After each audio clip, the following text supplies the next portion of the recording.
I'm very pleased to have my next guest. He may be one of the few people at the racetrack that is as opinionated as I am. In fact, even before I worked the racetrack and I got to know Rick Violette, we used to argue about things at the track. In fact, that's sort of how we got to know each other, fighting at the track. Is that true? It is. I think it was talking to the mic. They want to hear you. They're dying to hear what you have to say, Rick. Can I ask a question first? If you talk in the mic. Was Richie here when you said you were best friends? I said we were close friends. Oh, okay. He's here. He's right okay. there. I said we were close friends. But Richie doesn't want to be best friends with me. Believe me, he has enough problems in life. Close friends. Better friends than you and I were even before tonight. So, if you don't know Rick Violette, this is Rick Violette. And they don't know you. They're clapping. How long have you been training? Too long. Talk into the mic. Will you please? They are dying to hear you. You're a brilliant guy. If they don't catch every word, I'll be better off. Actually, I guess 45 years. 45 years. Yeah. Wow. Now, one of your former owners, Seth Klarman, and I were talking about you today and what I should talk to you about. I still have horses for him, by the way. What? Yeah, you do. Yeah. I shouldn't say for, I apologize. One of your current owners, and that's the point of this. Seth said that you're the kind of trainer that always goes to bat for his owners and always fights for them at all costs. And he said that's the reason for him, and he feels that you've had long-standing relationships, whether it's with him, with Ralph Evans, and other people. Would you say that's fair? It's nice, but it's fair. Yeah, I think so. I mean, without the owners, I mean, we need the horses, but without the owners, we don't have the horses, we don't have a game. So if you don't take care of them, we're in trouble. And you obviously have done a lot of fighting for both owners, but also for everybody in racing that works for work at NYTHA, New York Thoroughbred. What does it stand for, NYTHA? New York Thoroughbred Horsemen's Association. Yeah. You were the head of NYTHA for how long? 10 years, basically, and then I was, on the board for about 15 years prior to that. And you finally left. You had Yes, enough. yeah. 25 years. Talk about that and what you did and that experience in general and why you did it. Somebody has to. I So might don't as well have a be you. family. I don't have the Robbie Davis string of kids that are hopefully going to support him at some point. But no, other people have obligations that I didn't have. Kids put kids through school. When you take a front row seat and a stand, it costs you. It costs you business. It costs you relationships with the racing association. And there are other people out there, like I said, putting kids through school. They can't jeopardize their livelihood because they have other mouths to feed. And I mean, I could eat ketchup soup for half a year and nobody would know the difference. So it's just something that probably came a little bit naturally. But like I said, I had liberties that other people couldn't take. So in doing that, I mean, what were some of the things in general that you do at NYTHA in fighting? I mean, just from the matter mundane or sort of, what were some of the major issues I would say you tackled that you're proud that you were involved in, or that you wished you had gotten done or been able to? We've always, purses, and whether it was back when Kenny No was battling with OTB, and we had to, there was a $36 million package that we should have gotten half of, and we got half of that for purses. But there was a stage where NYRA wasn't sure how much they could afford to give us, and that wasn't part of the equation. The equation was 50%. Right. And that kind of started me in hot water with NYRA for a long time That was ago. probably 15 or Yeah. more years Yeah, ago, 20 years ago. That was a big deal. We had a white paper. We all had all kinds of hearings and everything, and we eventually got the 18 million, and I got my barn moved from Belmont to Aqueduct. So Still there? no, actually, I'm out of jail. Really? Well, because we like you. That's We until like you now. I start talking about Martin later on or something like that. But, Well, we could always do that if you want. No. Happy to. That's why you're here, because I know you're capable of saying anything. Now, I mean, other issues, obviously workman's comp is a major issue right now. yeah, it's almost an impossible issue. I certainly didn't fix it. Things have been better. The workers' comp for the exercise riders and the jockeys has actually worked quite well for over 25 years. But there's the other half with hot walkers and grooms, and there's all kinds of different dynamics, but people literally can't afford to do business in New York sometimes because of the labor costs, the minimum wage, the requirements for overtime and the big burden of workers' comp. And obviously, it's important. We need horses, we need owners, and we need horses here. I mean, there's two people that are supporting the game. It's the bettors paying their money, and it's the owners putting their money in with the horses. And the costs are tough here. Really tough, and then, you have the large outfits, and, years ago when the premier outfits, the Woody Stevens, the Elliott Birches, they didn't have claiming horses. They didn't want them. They didn't have New York bred horses. They didn't want them.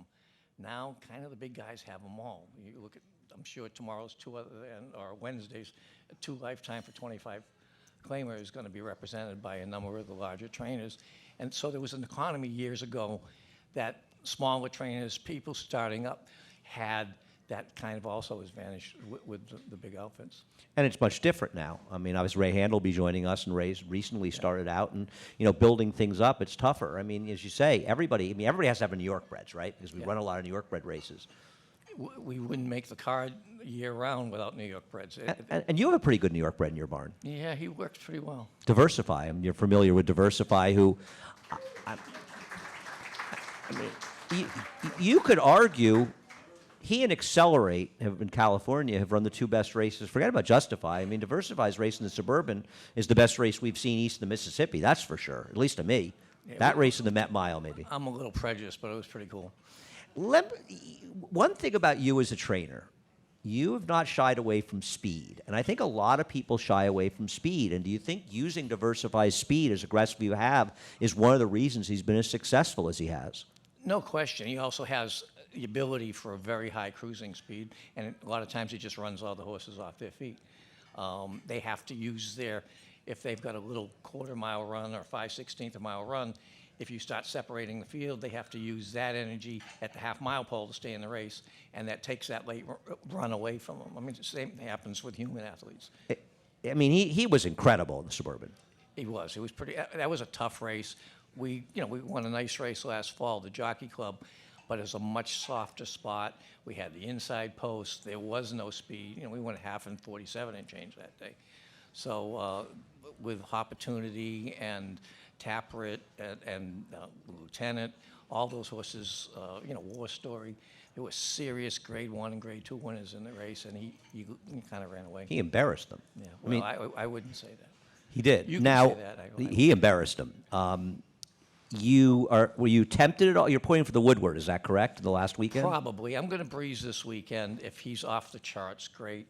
This race is Accelerate isn't coming. There are a lot of. Or you might come for the Whitney. It's probably 85-15. I'm not, but things happen. I'd love to see him running there. He ran. I mean, his race here last year in the Evan Shipment with New York Breds was one of the best races he's ever run. I'd argue better than the Jockey Club. Yeah, he ran faster. He loves this track. He loves Belmont. So I would have loved to have run twice up here, but his race at Belmont was so huge.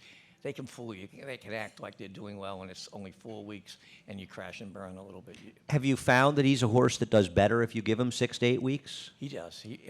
The Evan Shipman to the Jockey Club last year was about 7-8 weeks, and he runs well fresh. He ran well fresh, at Belmont, the 2 races there, because he really didn't run in Charlestown. Right. That was that. What do you think happened there? Because he was awful. He just pulled up. He went 2 turns, gone 2 turns all his life. I think it spooked Irad a little bit because the air came out of him, and he thought maybe, and cause that was off the layoff, and he thought maybe something was wrong. And before things, he realized that there was nothing wrong. It was just you needed to step on the gas again. It was too late. Yeah, I was worried after that we weren't going to see him run his good race again. Well, and we knew it, but you're always hoping a little bit until they go out there and prove it. You hope you didn't miss something, that there was something that he haven't really showed us yet. But now, we mentioned Seth Klarman. You've had that long relationship with Ralph Evans, who you have diversified with. How long have you and Ralph been together? About 25 years. That's great. Yeah, That must be really great to have a horse like that for Ralph particularly. Yeah, I fooled him early on. He was actually on the Jockey Injury Fund board and we had to go up to Finger Lakes for a hearing. And we didn't have cell phones back then. We flew in, and I stopped for a minute and said, "She said I have to make a call and call my owner." Well, that registered. Wow, he pays attention to his owners, even a busy day and everything. Yeah, that wasn't me. That was a mistake. And I wasn't nearly as communicative as he, but I got him in the barn and we've kept him. So. That's great. I mean, Upstart. It's amazing that you never won a grade. Well, did he win a grade 1 and get disqualified, or the grade 2? You grade 2, yeah. Right. Yeah, we should have been put up in the grade 1, and the stewards left before the horses cooled out. Which one was that? That was the Florida Derby. Who beat him that day? Actually, I don't remember. Melissa, you out there? Must have been Todd. It was Todd. Who was it? Oh, right, Todd's Pletcher. Yeah. The horse. He won the Woodward, that horse, eventually, or something, or is that Jason Service, another horse I'm That was thinking Jason of? Service, yeah. Melissa, how long has she worked for you? Everybody's been with you forever. You must be doing something right if all these people have been associated with you for such a long time. Well, 3 cheers for Melissa. She's my heart and soul. How long has she worked with you? 15 years? Yep. 15? 15. Feels like longer. I feel like she's been around It feels with you longer so for long. her, believe me. Talking about other horses you've had going back, and we're talking about, read the footnotes. I mean, at one time, he was the favorite for the Derby, right? After that Fountain of Youth. He ran too fast in the Fountain of Youth, and it kind of cost us. That was, Seth Klarman, and that was a scary purchase. We paid a lot of money for him. He was New York bred before New York breds were kind of fashionable. He was kind of narrow. His knees were on sideways, and he kind of beat me up to go ahead and if you like him, buy him, because the day before I kind of backed out on a couple that we had circled, and I thought it was too much money. And so the next day he said, well, okay, how much do you want for this horse? How much do you want to pay for this horse? I said, I'd like to pay 150. And he went, he just beat me. He said, he's going to go for twice that much. You're not going to get him for 150. If you want him, buy him. And I had never purchased a real high priced item. So and he's not on the phone with you. He kind of cut me loose. So we got up to 275, 280. I think it was Ernie Paragallo went to 300 or 310, and I made one last bid. And that was going to be it, and we fortunately got him. But when I was signing the ticket, I'm thinking, oh my God, slab-sided, New York bred with knees on sideways, I'm going to be nuts. And as it was, he was a really, really good horse. How did that take it when you told him that you would pay $320? He was fine. He was good. He good for you at that stage. And that was a stretch. That was certainly a lot of money back then. But he was a very, very cool horse. As nasty a horse as I've ever been around. Really? But yeah, he was dangerous, nasty. Because he never telegraphed anything. He'd hang his head outside the webbing, and it just looked like he was half asleep. And he never tried and missed. He'd let you go by if you were a quarter of an inch too. But if he nailed you, he'd drag you in the stall. He'd grab you by the shoulder. Oh yeah, no, he Really? Yeah. Well, maybe that's why he was so good. Yeah, I bet you it's part of it. And of course, unfortunately for him, he was in that Derby with Murray Jones when it poured like an hour before the race, right? And whatever chance he had. He got hurt in that race, and actually at the half-mile pole, we got chills because Smarty Jones had moved, and we were right behind him, and Robbie Alvarado rode him, and he hadn't moved yet. He was just still posing going into the turn, and I was next to Seth, and I went, oh my God. And that only lasted about 70 yards, and then he kind of grinded home. So people always talk about the game and where the game is going, where you see it. How do you feel about the future? Are you optimistic? Are you cautiously optimistic? I mean, optimistic because there are a lot of good things that are happening. There has to be some major adjustments. There's no question. Otherwise, we're going to be Europe and we're going to have 10 large stables and nobody else to fill the card the rest of the day or to fill the races. So there's got to be some kind of adjustment to make it a little bit easier. I mean, I know people a lot of times have a hard time understanding how a trainer could charge $100, $110 a day and be losing money. And that's just flat out the case. And the 10% that we charge for winning races and everything, we probably get about 7, maybe 6% of that after all the commissions that we pay to the riders, to the excise riders, the grooms. And the margins are so small and fine that it's much too easy to lose money working 7 days a week. So why did you choose this life? I was an idiot. Idiot. Yeah. What was your second choice? Idiot. Yeah. I don't think I had a second choice. I really don't. I mean, I showed hunters and jumpers, and I had to make a decision whether I went to the show ring or to racehorses. And actually, the show ring was incredibly political. I bet. And so I kind of chose the horses. If you could get them to run the fastest, you usually won the race, and that didn't always work either. And you found out how racing wasn't political at all, right? Not at all. No politics here in racing. And I'm just curious, when's the first time you came to Saratoga? You said 45 years you've been in this. Was it in the early 70s? Yeah, actually probably late 70s. I was assistant trainer up in New England, and then ended up, took my license out at Rockingham and Suffolk Downs for a year, but then went to Florida to work for the Whiteleys for a number of years there. How was that? Yeah, it was pretty. They were intense. fun, easygoing guys, Oh, right? Absolutely, yeah. No, it was pretty intense. You had, you started at 4:30 in the morning. You had lunch on the shank for about 20 minutes as you held the horse for the blacksmith, and you went home, maybe 6 o'clock. True story, I really worked mostly for David, but Mr. Whiteley, Frank, came to our softball games one night, 7:30 at night, and I beat out an infield hit. And he started screaming at me. He said, and it was unusual for him to go to the game in the first place. But he started screaming at me. I said, "What are you doing?" He said, "You're cheating me, boy." I said, "What are you talking about?" He said, "If you have this much energy at 7 o'clock at night, you're not putting out for me." And he was only half kidding. That's great. Now, did you work for David when he had Coastal?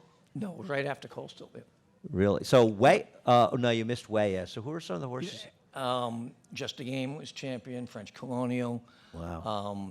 Instrument Landing. Instrument Landing. That was Penny Bryn, right? That was the Bancrofts? Yeah. Tiller, I galloped, was probably my favorite horse to gallop in my life. Tiller.